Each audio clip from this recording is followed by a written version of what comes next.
জি বলো, প্লিজ বলো, তুমি বলো, তুমি সাহায্য করো। আল্লাহ ছাড়া কোনো প্রকৃত ইলাহ নেই। তারপর মোহাম্মদ রসুল অর্থ কি? কে পারবে পুরোটা, কে পারবে? জি প্লিজ। আল্লাহ ছাড়া কোনো ইলাহ নেই। হযরত মুহাম্মদ সাল্লাল্লাহু আলাইহি সাল্লাম আল্লাহর বান্দা ও রাসূল। সবাই মাশাআল্লাহ বলো। একটা বিষয় বসো প্লিজ, একটা বিষয় খেয়াল করেছো, মুসলমান হওয়ার জন্য যে দুইটা কাজ, সেই দুইটা কাজের মৌলিক কাজ তোমাদের পরিষ্কার না, এটা পরিষ্কার রাখা জরুরি না। কালিমার অর্থটা, মুসলিম হতে গেলে দুইটা কাজ, মুখে কালিমা বলতে হবে, অন্তরে কালিমা বিশ্বাস করতে হবে। যে তুমি যে বিশ্বাস করবে তার জন্য কালিমার অর্থ পারা জরুরি না? সেই জায়গায় দেখেছো তোমরা কালিমার অর্থটা পরিষ্কার না, পারে সবাই, পরিষ্কার না, হিম্মতের সাথে বলতে পারো নি। এখন থেকে আমরা কালিমার অর্থটা ভালো করে শিখবো তো ইনশাল্লাহ। কত নাম্বার পৃষ্ঠা? 9। কত? 9। বইটা আমরা বারবার পড়বো। কয়বার পড়বো? বারবার। নিজে পড়বো, আব্বু আম্মুকে পড়ে শোনাবো, দাদা দাদুকে পড়ে শোনাবো, নানা নানুকে পড়ে শোনাবো। পড়বো না ইনশাল্লাহ? ইনশাল্লাহ। একজন মানুষ, আমি মুসলিম, প্লিজ প্লিজ একটু অল্প সময়, আমরা অল্প সময় একটু কথা, হাসি বন্ধ রাখবো, অল্প সময় প্লিজ, একটু সামান্য প্লিজ কথা বন্ধ রাখবো, অল্প কয়েকটা মিনিট। আমাদের প্রধান পরিচয়, আমি আল্লাহর বান্দা। আমাকে কে সৃষ্টি করেছেন? আল্লাহ। কেন সৃষ্টি করেছেন? ইবাদত করার জন্য। ইবাদত মানে কি? আল্লাহর কথা মতো, নবীজির তরিকা মতো চলা। প্লিজ প্লিজ একটু অল্প কয়েকটা, একটু নিয়ন্ত্রণ করো, নিজেকে নিয়ন্ত্রণ করার শক্তি থাকা দরকার, কথা বন্ধ রাখবো। আমরা সবাই নিজেকে একটা চ্যালেঞ্জ দিই যে আগামী 5-10টা মিনিট কথা বলবো না, পারবো না ইনশাল্লাহ? এটা নিয়ন্ত্রণ করে, এর শক্তি আমার কাছে আছে, কথা নিয়ন্ত্রণ করার। আল্লাহ তাআলা সবাইকে তৌফিক দান করুন, আমিন বলো। আমার দ্বিতীয় পরিচয়, আমি মুসলিম। মুসলিম মানে কি বলেছি? আল্লাহর কাছে আত্মসমর্পণকারী। মুসলিম, আমার ধর্ম কি? ইসলাম। ইসলাম মানে আল্লাহর কাছে আত্মসমর্পণ করা। এই মৌলিক দুইটা কথা খুব ভালো করে মনে রাখবো। এই দুইটা কথা মনে রাখলে পুরো ইসলামের শিক্ষাটা তোমার মধ্যে চলে আসবে। মুসলিম মানে আল্লাহর কাছে আত্মসমর্পণকারী, ইসলাম মানে আল্লাহর কাছে আত্মসমর্পণ করা।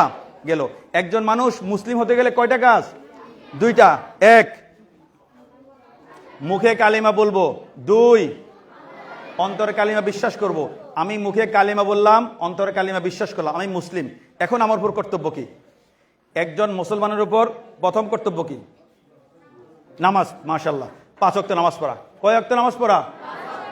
1 নম্বর কোন নামাজ? 1, 2, 3, 4, 5।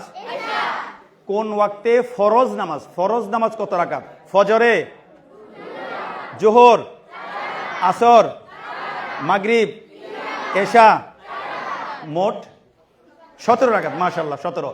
ফরজ নামাজের আগে পরে আমরা আরেকটা নামাজ পড়ি, সেটা কি? সুন্নত। ফজরের আগে সুন্নত কত রাকাত? জোহরের আগে, জোহরের পরে, মাগরিবের পরে, এশার পরে, মোট 12 রাকাত। মাশাআল্লাহ, 12 রাকাত। 17 ফরজ, 12 সুন্নত। আরেকটা নামাজ বাকি আছে, সেটা কি? বিতির নামাজ। কোন নামাজ? প্লিজ কথা বন্ধ রাখবো, প্লিজ ছোট ভাইরা কথা বন্ধ রাখবো, অল্প সময়, অল্প কয়েকটা মিনিট কথা নিয়ন্ত্রণ করি। এটা একটা শক্তি, তো আমি যে কথা বলবো না, এটা শক্তি, নিজে একটা শক্তি, নিয়ন্ত্রণ রাখবো। বিতির নামাজ। বিতির নামাজ কত রাকাত? 17, 12, 3, মোট কত হলো? 32 রাকাত। কত রাকাত? 32। আমরা নিয়মিত 32 রাকাত নামাজ পড়ি। আমার ভাইদের মধ্যে প্লিজ প্লিজ অল্প কথা নিয়ন্ত্রণ করো, চাইলে পারবে ইনশাল্লাহ। আমি কথা বলবো না, চুপচাপ শুনবো ইনশাল্লাহ।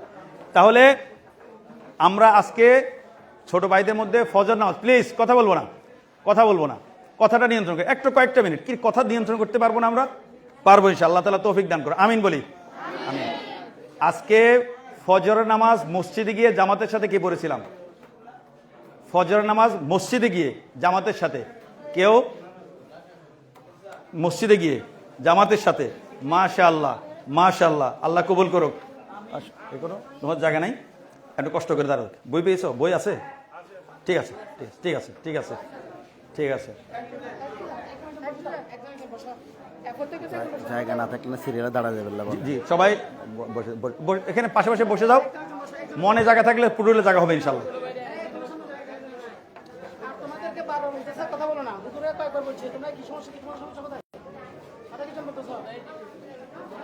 একটু আপনি একটু হাঁটেন, হাঁটলে